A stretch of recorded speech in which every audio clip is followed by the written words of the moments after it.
하나님께 영광의 박수 올려드립시다. 중간중간에 이제 챕터를 좀 옮겨주시면 돼요. 먼저 서론적으로 오늘 말씀의 제목은 에덴 동산과 그 다음에 에스겔 성전문에서 흐르는 생명수 강물이라는 제목으로 저와 여러분들이 함께 은혜를 나누고자 합니다. 지난 5월 28일 성령 강림 주일을 우리가 지켰지요. 그리고 수요일 금요일 계속 연이어서 요엘서 2장 나오는 새 영을 부어주리라. 그 다음에 에스겔서의 마른 뼈의 환상이라는 제목을 가지고 제가 설교했는데, 오늘은 바로 6월의 첫 번째 주일이죠. 호국 보훈의 달. 같이 한번 따라서 호국 보훈의 달. 할렐루야. 이 나라 민족 다시는 과거 70년 전에 정말 동족상전의 비극, 또한 3년 1개월 동안 전쟁을 치렀죠. 그러므로 바로 그 모든 휴전 협정이 체결된 지 이제 70년이 흘렀어요.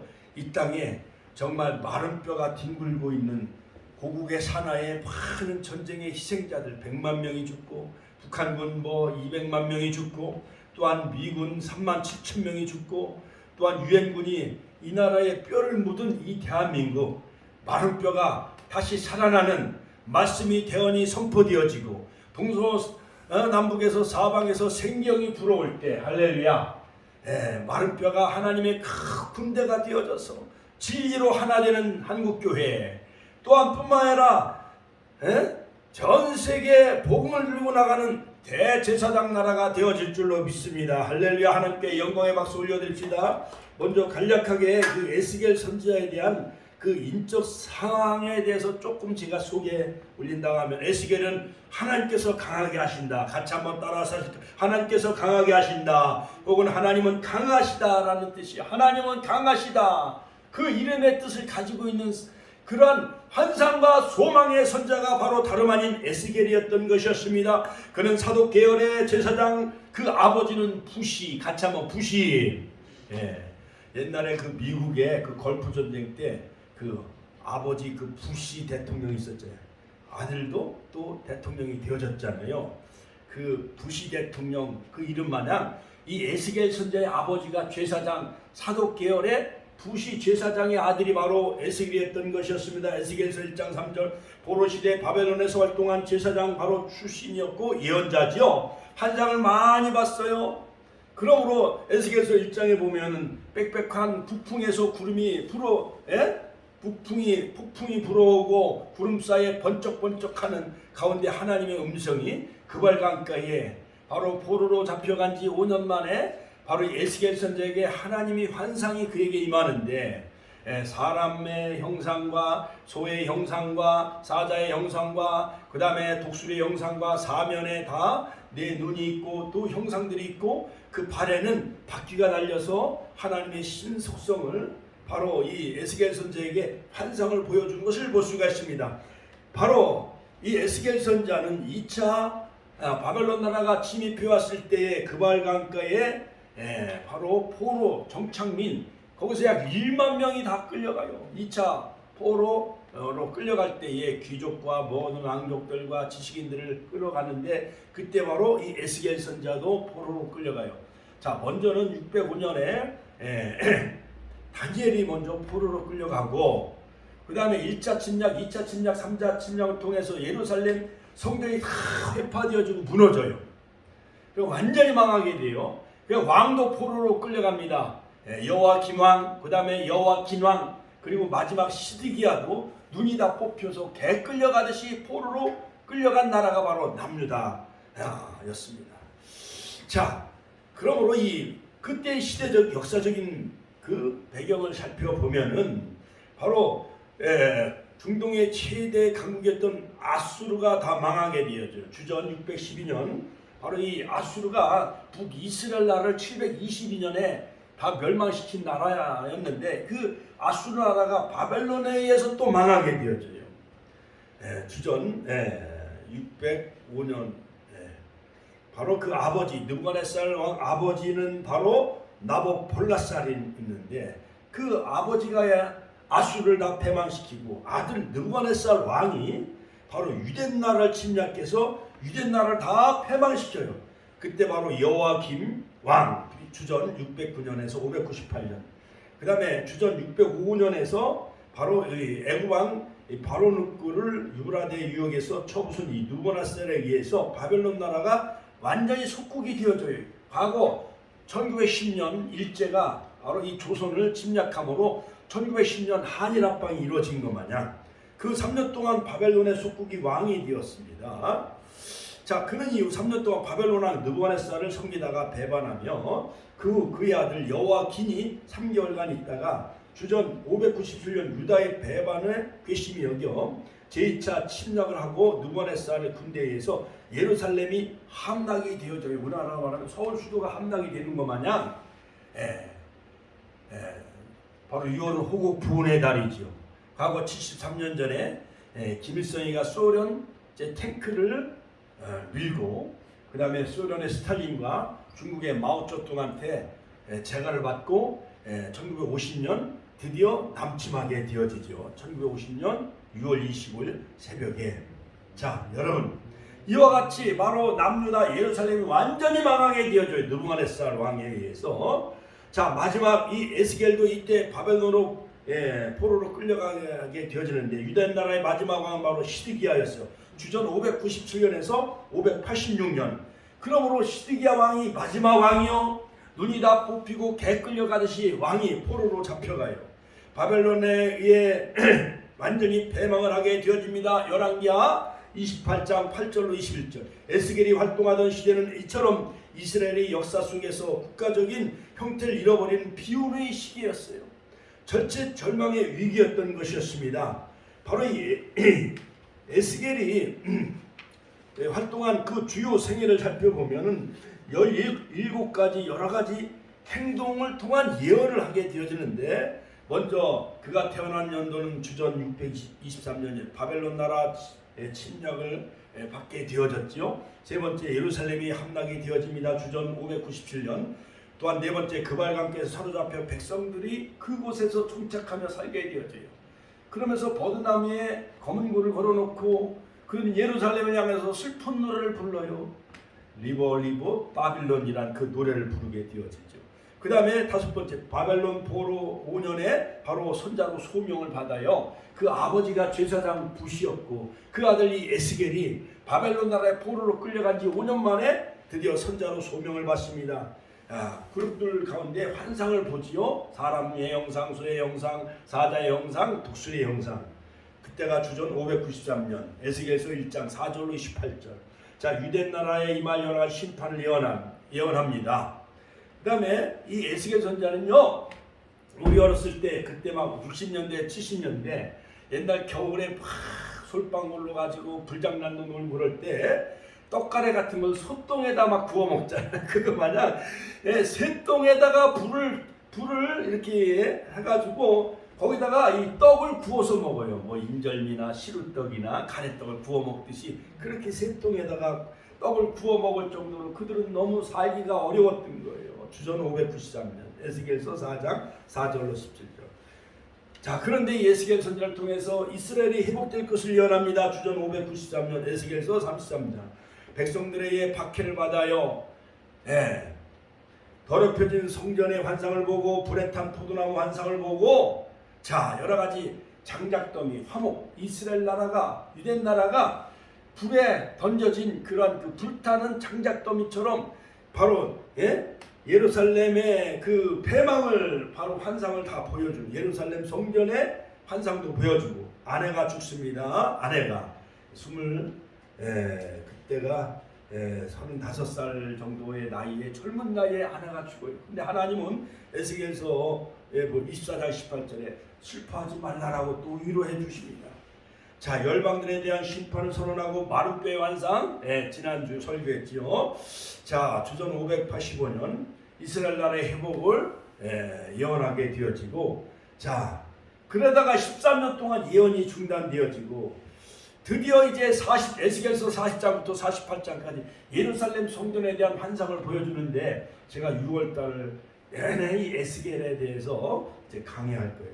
그 다음에 오늘은 바로 47장의 생명수 강물, 성전 문지방에서 흐르는 생명수 강물에 관한 그러한 그것을 제가 이제 오늘 말씀을 전하게 되어지는데, 여러 가지 행동을 통해서 예언하게 되어지는데, 아내가 죽었으나 슬퍼하지 말라, 소명을 받은 지 여러 가지 그가 7년 동안 벙어리가 되게 해주시 하나님은 이삭에게 그 완전 벙어리가 된 것이 아니라 예언의 말씀을 선포할 때 하나님의 말씀, 여호와의 말씀을 전하게 되어져요.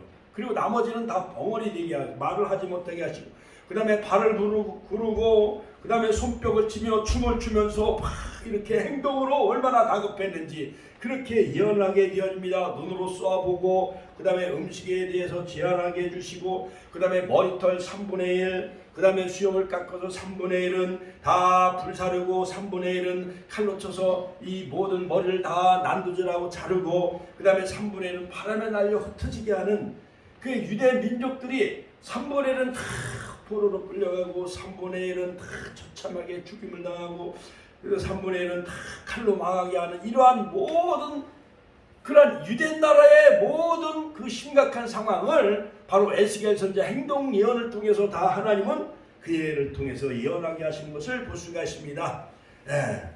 또한 여러 가지 많은 그 가마솥의 양고기를 삶아 먹는 환상, 그러므로 남유대 최후의 멸망을 예언하게 하는데, 자, 뭐 여러 가지 40일 동안은 우편으로 누워라, 그 다음에 390일 동안은 좌편으로 누워서 잠을 자라.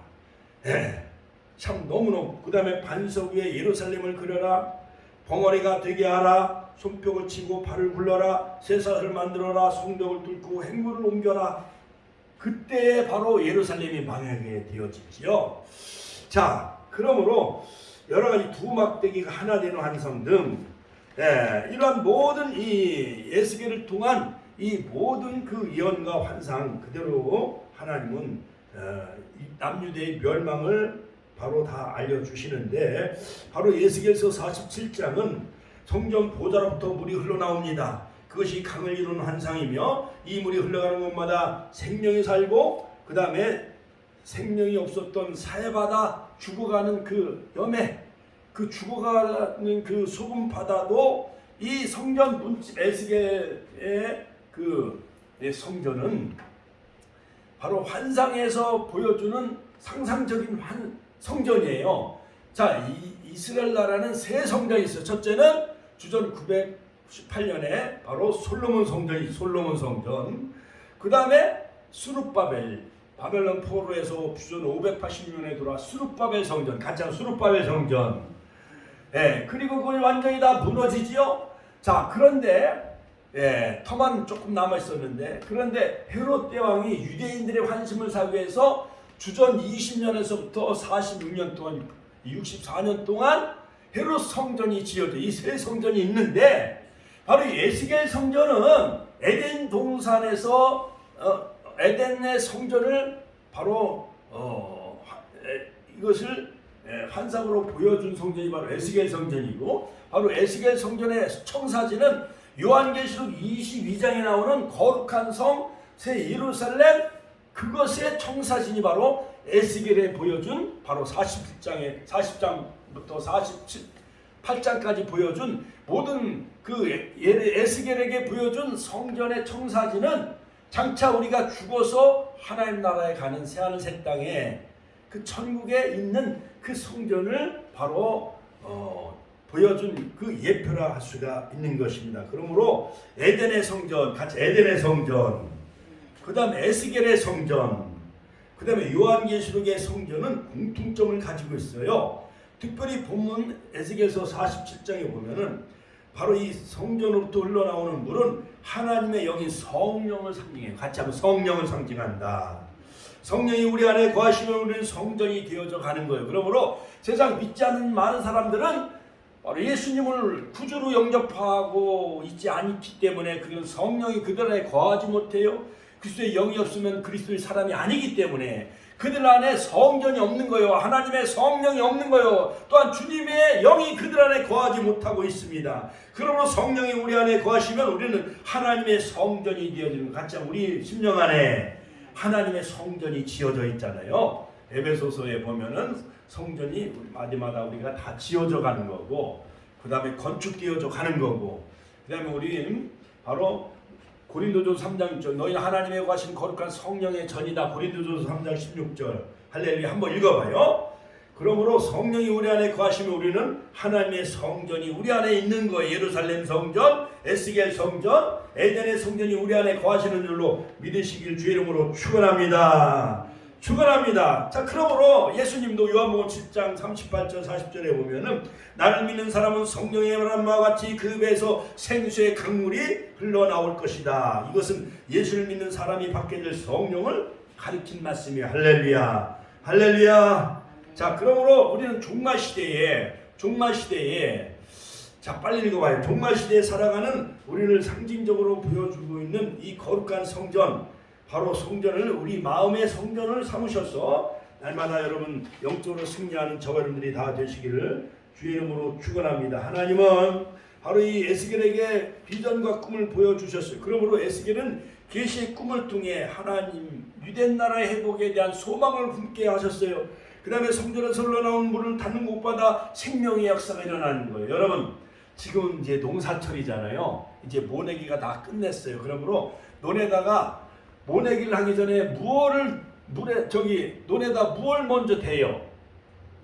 물을 대놓고 거기다 썰어지라고 해서 줄을 띄워가지고 물을 심잖아요. 그렇죠? 물을 이렇게 작대기에다 이렇게 못줄을 이렇게 양쪽에서 헤이 어이 그러면 어이 해갖고 20명 30명이 윤자문 옛날에 입장에서 사실 때 어렸을 때 그 뭐 동네 사람들 품앗이 하면서 저 논에다가 물을 대놓고 모내기를 해요 안 해요? 모판에서 이렇게 모를 막 쪄가지고 지푸레기로 묶어가지고 모침쟁이도 저도 많이 해봤어. 근데 모를 심으면 이 손가락이 아파요 안 아파요? 아프잖아요. 그러니까는 물이 흘러가는 곳마다 바로 생명의 역사가 일어나요. 거기서 뭐가 심겨지고 자라고 또 빌어주고 이제 잡초를 다 뽑아주고 가을에 추수 11월 달에 추수해요 안 해요?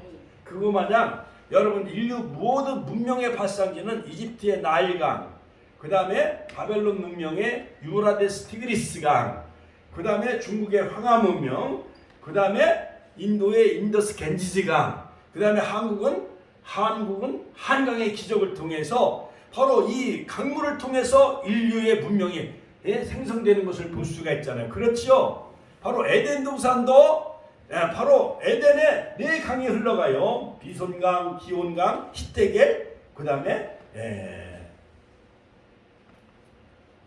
유브라데스 강, 그 강이 막 흘러가잖아요. 에덴에 이 강이 네 강이 바로 나무로 하나님 보호자로부터 이 강물이 흘러가는 거잖아요. 그렇지. 영적인 의미에서 그것은 하나님의 말씀을 우리에게 말해주고 있는 거예요. 자, 한번 읽어봐요. 고린도서 3장 16절. 너희가 하나님의 성전인 것과 하나님의 성령이 너희 안에 거하시는 것을 알지 못하느냐. 그 다음에 누구든지 하나님의 성령, 하나님의 성전을 더럽히면 하나님이 그 사람을 멸하시리라. 그러니까 영혼의 중요성. 요번에 프랭클린 빌그람 목사님이 상암동 월드컵 경기장 10만 명 성가대가 10,000명이나 찬양하고 그러는데 그 빌리그람 목사님의 그 핵심 내용은 뭐냐? 한 영혼이 천하보다도 귀하다는 거예요. 모든 빌딩, 어떠한 기업체, 사업체, 그 다음에 어떠한 많은 부동산 재산보다도 한 영혼이 소중하다는 거예요. 그들에게 바로 그들 구원하시기 위해서 예수님이 2000년 전에 이 땅에 오셨고 또한 십자가에서 피 흘려 죽으심으로 오직 천국에 갈 수 있는 것은 유일하게 우리가 예수 그리스도를 믿음으로 예수님이 십자가에서 우리를 위해 피 흘려 죽으셨으므로 우리가 죄사함 받고 구원함을 얻고 영생함을 얻는다. 그러므로 요한복음 3장 16절 하나님이 세상을 처럼 사랑하사 독생자를 주셨으니 이는 저를 믿는 자마다 멸망하지 않고 영생을 얻게 하려 하십니다. 할렐루야. 하나님께 영광의 박수 올려드립니다. 그러므로 이 성전에서 흘러나온 물이 닿는 곳마다 생명의 역사가 일어난다라는 거예요.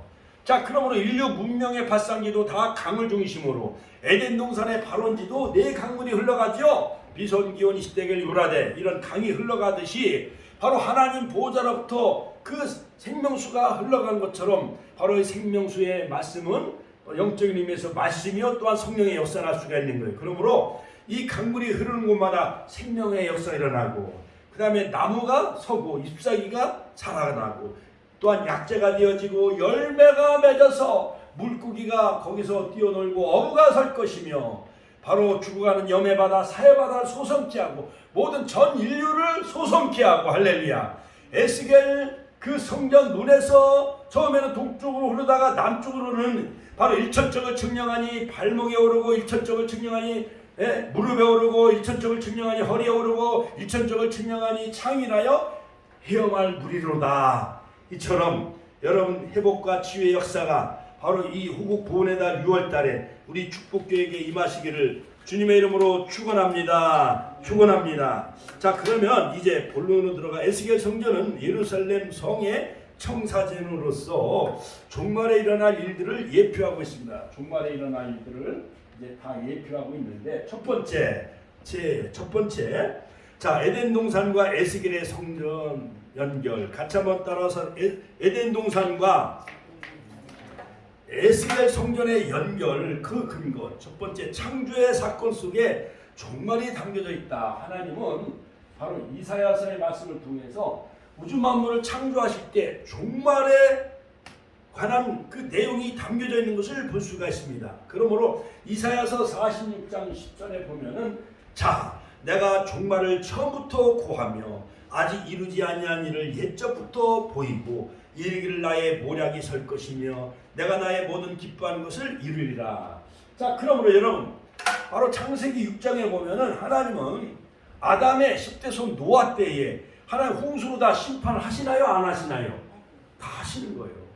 무투셀라가 969세를 살았어요. 우리 윤장훈 권사님 92세잖아요. 그렇지요? 92세 가지고 이제 우리는 아직 어린애에 불과해. 아담은 930세까지 살았어요. 아담은. 무투셀라는 969세 살았어요. 거의 한 1000년을 사는 거예요. 무두셀라는. 그 무두셀라 그 이름의 뜻은 뭐냐면 즉 무두셀라가 죽으면 세상에 종말이 온다. 그런 의미를 가지고 있어요. 에녹의 아들이죠. 그런데 무두셀라가 바로 바로 노아 때 하나님 홍수로 심판하는데 그때 바로 이 무두셀라가 죽으면 세상에 종말이 온다. 그래서 노아 때 하나님은 홍수로 심판을 내리시는 거예요. 그러므로 아담의 10대에서 노아 때 홍수로 심판하신 것 마냥 마지막 때는 불로 심판하신다는데 바로 하나님은 모든 창조의 사건 속에 이미 종말이 다 담겨져 있는 거예요. 자, 실존적인 종말.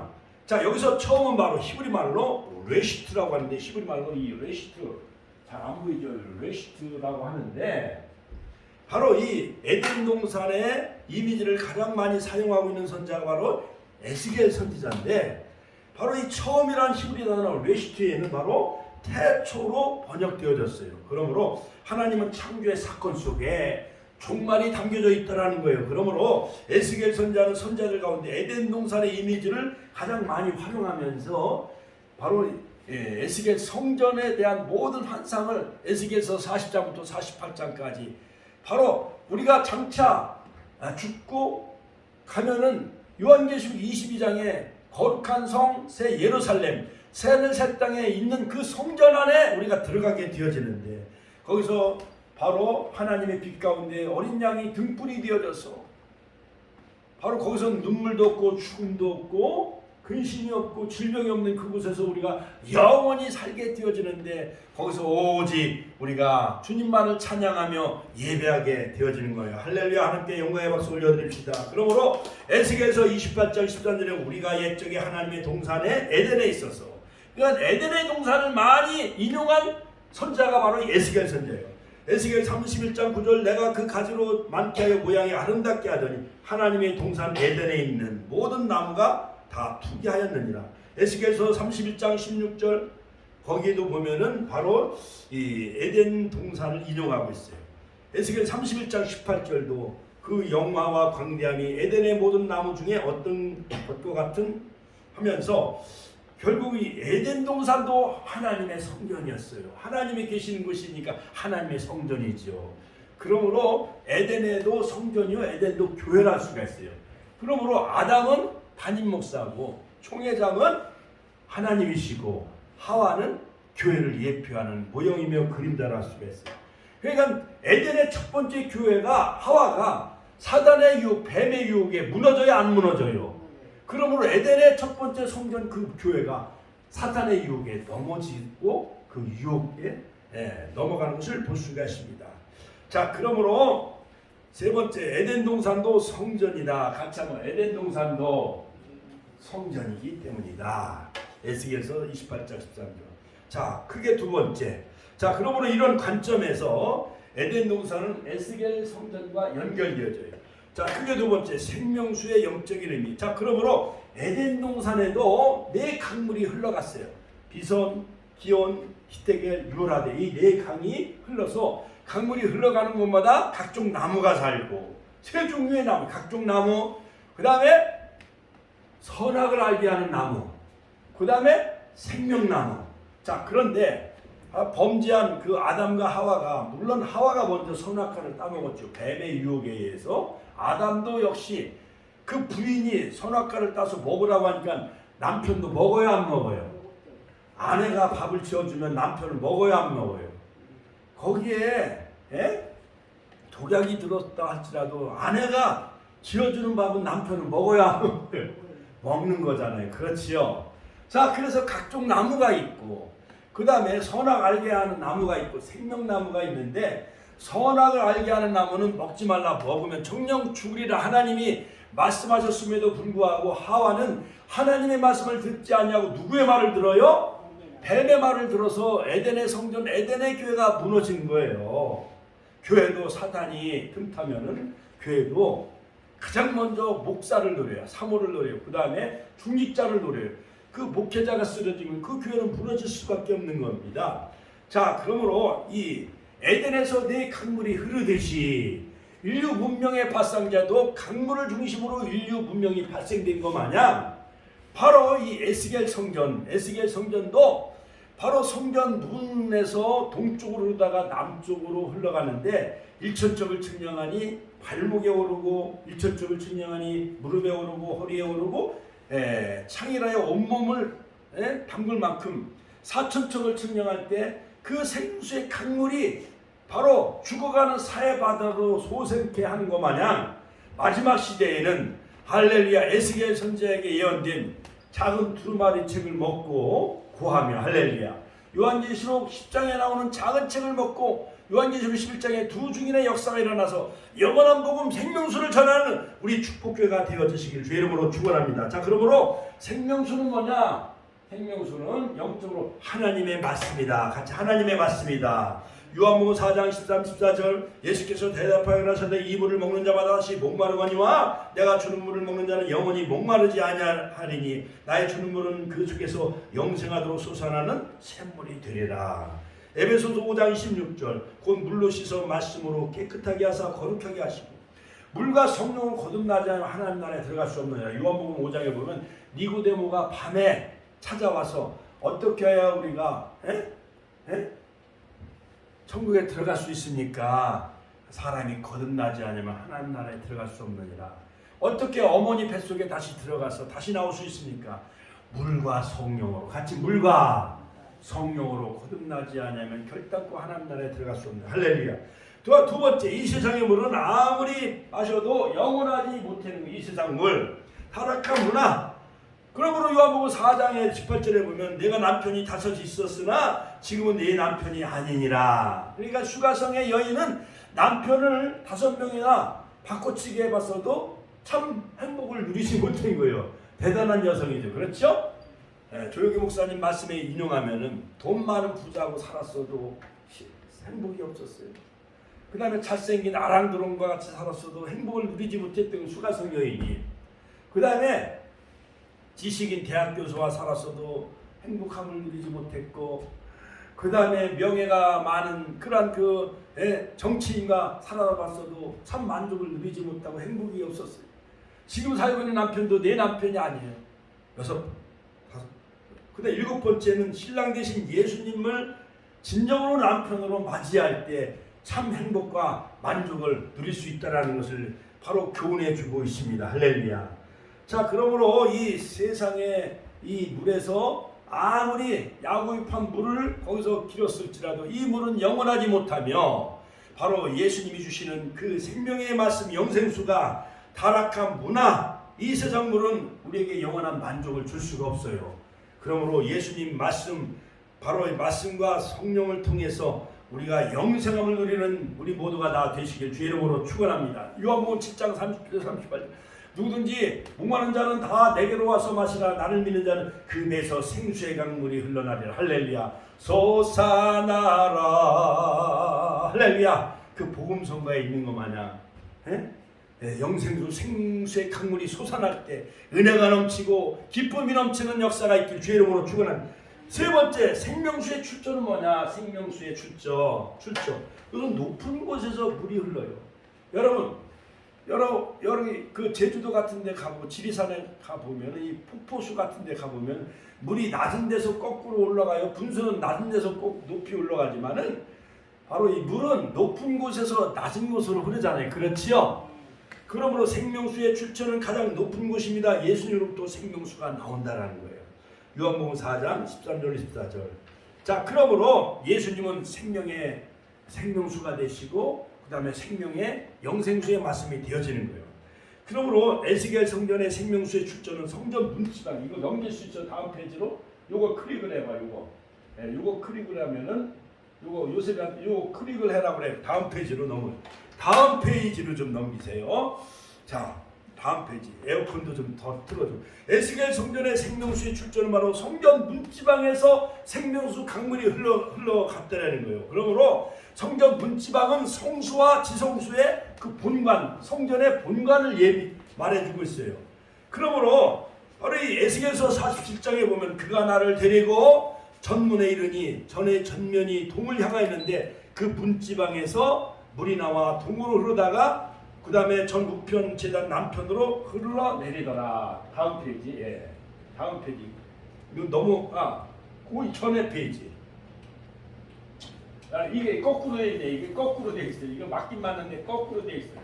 거꾸로 된 걸 한번 다시 할 수가 있어요. 거꾸로 된 거. 됐네. 맞아요. 자, 그러므로 바로 이 전 문의 그 층계가 처음에는 여섯 계단, 그 다음에 8계단, 그 다음에 10계단이 있는데 처음에는 7계단이고 그 다음에 8계단이고 그 다음에 10계단이에요.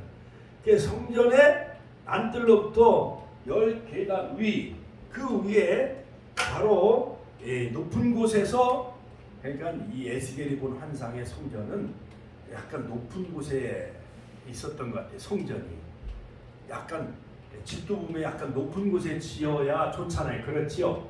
여름에 장마지고 그러면 낮은 곳에는 홍수가 나요? 안 나요? 그러니까 약간 펄을 높여가지고 옛날 집도를 보면 약간 높은 곳에 짓잖아요. 그렇죠? 옛날 궁도 그렇잖아요. 경복궁 같은 거 질 때. 이처럼 성전 이 지성소도 보면은 이 높은 곳에 위치해 있어요. 자, 높이가 6척. 그 높은 곳에서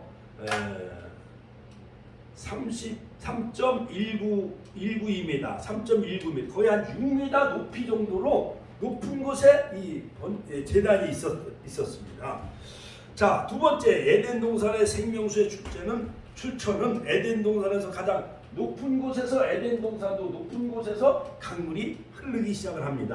창세기 2장 8절에 보면은 하나님의 동방의 에덴에 동산을 창설하시고 그 지으신 사람을 거기 두시고 동산은 히브리 말로 간이라고 하는데 참 어려워요. 우리가 또 히브리 말도 배워야 되고 헬라 말도 배워. 그런데 바로 이 간이라는 그 뜻은 뭐냐면 정원, 에덴의 정원, 에덴의 동산, 에덴의 울타리를 친 곳이에요. 창세기 2장 10절에 보면 강이 발원하여 동산을 적시고 거기서부터 갈라져 네 근원이 되었느니라. 그 다음에 비손, 기온, 그 다음에 히데겔, 유라데 강이 높은 곳에서 점점 흘러가가지고 각종 나무와 또한 모든 나무를 다 적시면서 그것이 잎이 나고 이제 열매가 자라기 시작을 했다. 그래 입장에 같은 성공에 가보면 포도나무가 잘 되잖아요. 그렇지요. 거기는 물이 많기 때문에 그런 거예요. 저 세종시는 복숭아나무가 잘 되잖아요. 또한 성화는 배나무. 그렇죠. 그러니까 올해는요 일주일이나 보름 만에 비가 많이 왔어요, 안 왔어요? 그러니까는 농사짓기도 좋고 모두 각종 나무가 잘 자라듯이 에덴 동산도 높은 곳에서 그 강물이 흐르기 시작을 했다는 거예요. 그러므로 에덴 동산의 가장 높은 곳은 어디일까? 가장 높은 곳은 이것은 어디일까? 지금 모든 성소들이라고 하는데 이것은 뭐냐? 섹터디스라고 하는데 이거는 성소들 복수로 쓰였는데 이것은 뭐냐? 히브리 말로 미크다쉐카 성소 미크다쉐카라고 하는데 즉 이것은 뭐냐? 영어로는 섹터티슈라고 하는데 즉 하나님의 보좌로부터 이 네 강물이 흘러가는데 이것은 영적인 의미에서 하나님 보좌로부터 생수의 강물이 흘러갔다라는 거예요. 그러므로 새 예루살렘의 생명수의 출처는 하나님과 어린 양 보좌. 요한계시록 22장에 보면 하나님의 보좌로부터 그 생명수 강물이 흘러가요. 요한계시록 22장 한번 읽어봐요. 제가 오늘 새벽에도 읽었어요.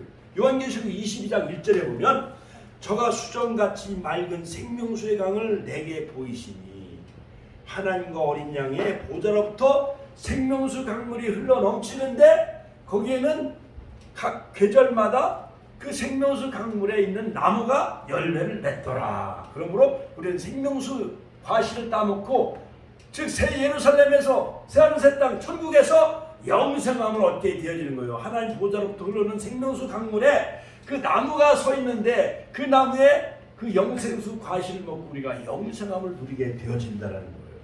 하나님과 어린 양의 보좌가 가장 높은 곳이죠. 예레미야 17장 11절로 보면 영화로우신 보좌여 원시부터 높이 계신다. 우리의 성수가 되신다라고 말씀하고 있습니다.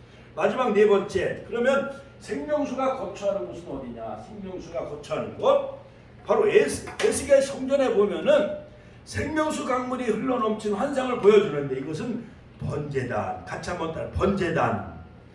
바로 이 정방 사각형에 이 중심은 바로 이 번제단. 여기가 바로 성소와 지성소가 있는 에스겔 성전인데 에스겔 성전이 바로 이 생명수가 흐르는 곳은 어디냐? 번제단에서부터 생명수가 흐르더라.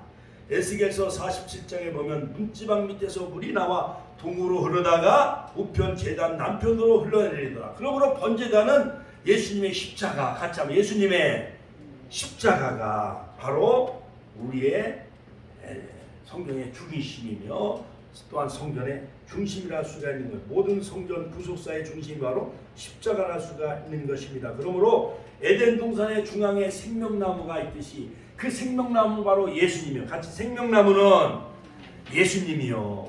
그 다음에 십자가요. 그렇죠? 그러므로 아담과 하와가 생명과를 먹었다고 하면 그때부터 율법은 율법 시대에 살아가지 아니하고 선악과로 말미암아 땅과 모든 이 땅이 저주받고 여인은 해산의 고통을 겪어야 되고 하나님과 분리되어져서 우리 인간에게 죽음이라는 형벌이 내리게 되어졌잖아요. 선악과를 따먹지 아니하고 영생나무를 먹었더라면 우리가 바로 십자가의 은혜로 우리가 영생과 은혜와 복음 영생함을 누릴 수가 있는데 선악과를 선택함으로 구약의 4000년의 역사는 율법시대예요. 율법시대.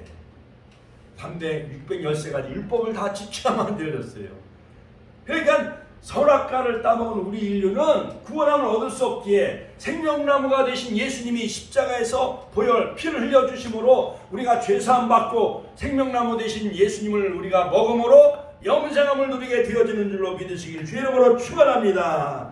축원합니다. 그러므로 생명나무는 십자가를 의미합니다. 십자가 없는 구속은 존재할 수가 없지요. 골로새서 1장 20절. 그 다음에 에덴 동산의 생명수가 거쳐간 곳은 그 다음 페이지 빨리 넘어가요. 그 다음 페이지 넘겨봐요. 에덴 동산의 생명수가 거쳐간 곳은 바로 이 생명나무는 영생의 나무를 십자가를 우리에게 예표하죠. 갈라디아 3장 13절, 베드로전서 2장 24절. 십자가는 믿는 자에게 생명나무요 믿지 않는 자에게는 선악을 알게 하는 나무와 같은 결과다.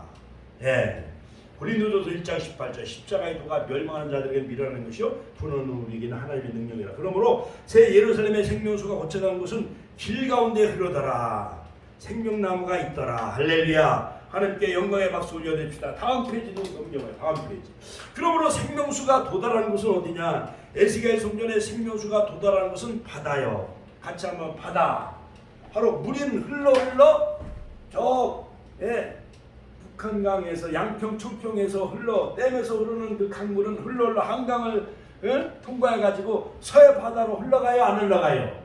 흘러가는 것 마냥 에스겔서 47장의 성전 문에서 흐르는 생명수가 결국은 바다로 흘러가는 거예요. 바다는 뭐냐? 타락한 세상. 같이 한번 따라서 하니까 타락한 세상. 다음 페이지를 넘겨봐요. 타락한 세상. 같이 한번 따라. 타락한 세상. 스가랴 선자도 생명수가 도달한 곳은 바다라고 말하고 있습니다. 스가랴서 14장 8절. 그러므로 에덴 동산의 생명수가 도달한 곳은 땅이요 타락한 세상에 이 강물이 도달하게 되어지는. 다음 페이지. 창세기 2장 10절로 14절. 그 다음에 여기 땅은 바로 히브리 말로 에레츠라고 하는데 안개만 올라온 곳. 바로 그러므로 생명수가 도달한 곳은 바로 타락한 세상으로 이 강물이 흘러가면서 바로 어부가 설고 그 다음에 나무가 약재가 되어지고 그 다음에 열매를 맺고 그 다음에 물고기가 놀고 그 다음에 흘러 사천적이 흘러 죽어가는 사해바다를 소성케 하게 되어지는데 진펄과 갯벌은 소성치 않더라. 같이 한번 진펄과 갯벌. 이거는 뭐냐? 소금구덩이는 이거는 강물을 받아들여야 되는데 강물을 받아들이지 아니하니까 진벌과 갯벌은 회복이 되어져야 안 되어져요. 안 되어지는 거예요. 우리는 진벌과 갯벌이 되어서는 안 됩니다. 세상에 타락한 사람들, 살인자들, 거짓말하는 사람들, 사기꾼들, 복음을 받아들이지 아니하는 이 진벌과 갯벌은 소성함을 얻지 못한다. 그러므로 새 예루살렘의 생명수는 타락한 세상으로 흘러갈 필요가 없습니다. 요한계시록 22장은 그냥 계속 흘러만 가. 하나님 나라의 천국의 그 생명수는 흘러만 가는 거예요. 거기는 보좌로부터 생명수가 흐르는데 생명나무 과실을 맺어 그것을 먹고 우리가 영생함을 누리게 되어지는 거죠. 그 다음 마지막 결론적으로 생명수의 확장과 청량. 마지막 청량은 생명수가 창이라는 강인데 1천척을 측량하니 523m 1천척을 보세요. 자, 1천척을 측량하니 뭐예요? 팔목에 오르고 또한 1천척을 측량하니 그 다음에 무릎에 오르고 또 1천척을 측량하니 허리에 오르고 또 1천척을 측량하니 가히 헤엄할 무리더라. 그러니까 4천척은 뭐냐면 4, 5, 20, 약 2,000m 성전문에서 이 강물이 흘러가는데 서울에 강물이 흘러서 저 서해바다 흘러가므로 서해바다가 물고기가 많고 어부가 서고 어족이 풍부하고 그것은 153의 종류가 이렇게 많다는 거예요. 서해바다가 풍성한 것 마냥 성전 문지방에서 흘러나오는 이 생명수 강물은 죽어가는 사해바다를 소성케 하게 되어지는 것 마냥 여러분들의 신령과 가정도 소성케 하는 역사가 있기를 주의 이름으로 축원합니다. 요한계시록 11장에서 청량과 종말은 바로 종말의 시기를 우리에게 말해주고 있는데 거룩한 성이 42돌 동안 적수가 활동하게 되어지는 것, 전 3년 반이 지나가게 되어지면 후 3년 반이 시작이 되어지는, 그러나 전 3년 반 동안 1260일 동안 바로 두 증인이 바로 이 작은 책을 먹고 영원한 복음을 전하게 되어지는데 바로 에스겔 성전의 그 말씀 메시지를 청량의 도구로 전해야만 되어진다는 거예요. 에스겔서 성전의 청량 도구는 바로 큰 창대예요. 창대. 같이 한번 큰 창대다. 에스겔서 40장 3절. 요한계시록의 청량 도구는 지팡이 같은 작은 갈대예요. 그래서 마지막 때는 계시록의 말씀을 가지고 성전 모든 교회를 측량해요. 그러니까 에스겔서는 큰 장대를 가지고 청량을 하게 되어지는 거예요. 마지막에 모든 하나님의 성전 제단마다 바로 계시록의 말씀 작은 책을 먹고 마지막은 하나님은 이 교회마다 성전마다 바로 하나님은 바로 진짜인가 가짜인가 이것을 다 측량하게 되어진다는 거예요. 자, 요한계시록의 청량 도구는 갈대 같은 지팡이 같은 갈대다. 이것은 갈대는 뭐냐? 칼라모스. 같이 한번 따라. 칼라모스. 갈대는 바로 하나님의 말씀. 하나님의 말씀으로 갈대와 같은 지팡이로 교회마다 성전마다 다 측량을 하게 된다는 거예요. 그러므로 성도들도 말씀으로 다 이것을 측량하는 거예요. 이 사람은 발목에 오르고 있나? 이 사람은 무릎에 오르고 있는가? 이 사람은 말씀이 성령이 허리까지 차고 있는가? 아니면 온몸을 헤엄할 만큼 말씀이 창이란가? 성령이 창이란가? 이 청량도구로 다 측량을 하게 되어진다는 거예요. 요한계시록 10장 2절에 있는 말씀 표노인 작은 책으로 측량을 하게 되어진다. 이것은 뭐냐면 비불리아온 에스겔 선생에게 주어진 계시와 똑같은 말씀이에요. 결론적으로 에스겔 성전의 청량은 곧 각자가 나의 청량과 같은 이치, 말씀을 통해 말씀은 거울이라고 했잖아요. 하나님의 모든 성경 하나님의 감동으로 된 것으로 교훈과 책망과 바르게 함과 의를 교육하다 말씀했죠. 이 말씀의 청량으로 말씀의 거울로 나 자신을 다 청량하시길 주의 이름으로 축원합니다. 하나님께서는 에스겔 선지자를 통해서 이스라엘 족속을 다 청량하고자 하셨다는 거예요. 그러므로 에스겔과 요한계시록을 비교해 보면 에스겔서 2장 10절에 보면 표노인 두루마리, 요한계시록 10장 2절은 표노인 작은 책, 이걸 가지고 말씀을 먹고 고하며 청량을 해라는 거예요. 그 다음에 에스겔서 3장 1절에 먹고 이것을 말씀을 고하라, 전하라. 요한계시록 10장 8절 11절에 먹고 고하라. 에스겔서 40장 35절에 이것은 장대 칼라모스를 가지고 제단을 청량하듯이 바로 요한계시록은 갈대와 같은 지팡이와 같은 갈대로 가지고 표노인 작은 책으로 요한계시록 11장 1절 이것을 가지고 제단마다 교회마다 다 청량을 하고 이것을 가지고 하나님은 교회마다 다 이것을 알곡과 쭉정이로 구분하게 하신다는 거. 할렐루야. 예를 들어서 교통법규를 어기고 은행의 강도가 돈을 훔치고 살인을 저지르면은 검사가 이걸 고소해가지고 판사 앞에 다 형법 몇 조 형법 몇 조에 이걸 법전 가지고 다 판사가 판결을 내려야 안 내려요. 그런 것마냥 마지막 종말 시대에는 에스겔서에 있는 말씀, 요한계시록에 있는 말씀 가지고 다 교회마다 하나님은 심판하시고 이것을 심판하시고 청량하신다라는 거예요. 무시무시해요, 안 무시해요? 무시무시하잖아요. 그러니까 우리가 똑바로 예수를 믿어야 돼요. 에스겔서 43장 10절에 보면 이것을 청량하라. 그 다음에 요한계시록 11장 1절로 2절에 보면 청량하라. 그리고 전 3년 반 동안 전 세계에 영원한 복음을 전하게 되어지는데 에스겔은 표노인 두루마리, 또한 요한계시록은 표노인 작은 책을 가지고 후 3년 반 42달 적그리스도가 활동하기 전에 전 3년 반 동안 1260일 동안 두 주민이 굵은 베옷을 입고 바로 이 표노인 두루마리를 전해야 되는 거예요. 인치는 역사가 일어나는 거예요. 전 3년 반 동안 14만 4천의 인을 치게 되어지는 요한계시록 9장 4절. 그러므로 지금은 청량의 역사요. 우리가 말씀을 똑바로 우리가 잘 분별하고 믿고 다섯 번째 나팔 황충의 재앙을 다 이기고 여섯 번째 나팔 유브라데 전쟁을 이기고 일곱째 나팔은 일곱 대접으로 이어지는 아마겟돈 전쟁. 이 모든 다섯째 나팔, 여섯째 나팔, 일곱째 나팔이 퍼지기 전에 우리는 인침을 받고 다 말씀에 합격되는 자 다 되시기를 주님의 이름으로 축원합니다. 축원합니다. 주여 한 번의 친의 통성을 기도하겠습니다. 주여, 주여.